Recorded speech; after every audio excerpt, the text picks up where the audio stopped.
do të kemi edhe disa hapësira publike të cilat do t'i krijojmë enkas për pensionistët. Atëherë fokusi jonë, do të thonë investimet kapitale sigurisht që do të jetë tek pjesa e shërbimeve publike natyrisht. Do të kemi ndërtimin e disa këndeve për lojra dhe parkingje në hapësirat publike, të cilët realisht i mungojnë Rahovecit.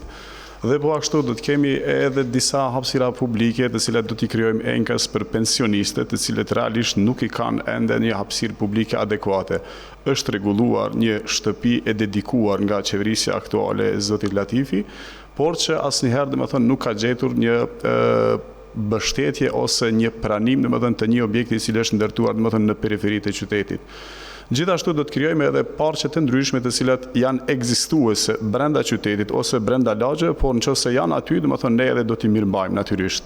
Pastaj do të investojmë edhe në infrastrukturë dhe këto investime nuk do të jenë sa për marketing ose për reklam, por do të kemi investimet me një qëndrim ose me një pikpamje krejtësisht të barabartë, pa shikuar realisht domethënë se ku qëndron trupa elektorale e një subjekti politik.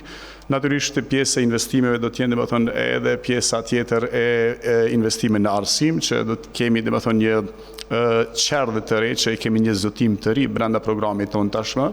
Një qerdhe është duke u ndërtuar e re në lagjen e epërme të Rahovecit, megjithatë domethënë edhe një qerdhe e tjetër, domethënë e tretë do të jetë pjesë e programit tonë që do të investojmë, sepse ekziston një deficit i qerdheve në komunën e Rahovecit, për shkak që edhe edukatorët e reja nuk gjejnë punë në tregun e punës brenda, do të kenë hapësirë dhe mundësi që të punësohen. Megjithatë, duke ditur edhe qasjen në treg të gjinisë femërore sot në punë të ndryshme, është nevojë imediate që të krijojmë edhe një qerdhe. Natyrisht e kemi tashmë një zotim publik si një lajm më i mirë që kemi marrë deri tani nga qeveria qendrore, që do të kemi edhe zgjerim të ujitjes së tokave bujqësore me një fokus të veçantë, domethënë në përqendrim edhe me ujitjen e vreshtrave me sistemin pik-pik. Do të kemi gjithashtu edhe zgjerim të rrugës Rahovec-Suarek me 4 kursi.